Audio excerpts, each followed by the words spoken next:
Итак, рассказываю кратенько истинные цели оппозиции, без разницы какой идеологии они придерживаются. Значит, задача стоит перед такими личностями одна: как можно больше обрасти массой сподвижников, единомышленников, соратников, начать получать донаты, пожертвования от неравнодушных. Kasaplara kim näme geçirilse bir dolar 50 santim geçirildi bize kınamadı.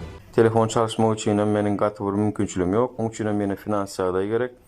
Также опрости достаточной массой, чтобы на них вышли спецслужбы от госструктур. Biredek bilelikte Amerikan Kovupsuzluk Kullukları hem Kanadankıla çağırdı. И начали предлагать различные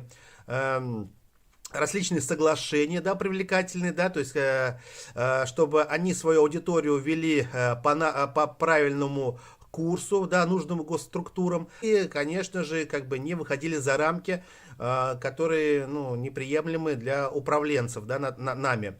Поэтому вся суть в том, чтобы доить свою пасту, свою аудиторию, как бы обещать завтраками, вводить на митинги. Вот так вот, ребят. Sağ olun, ta indiki duruşumuzu çeli.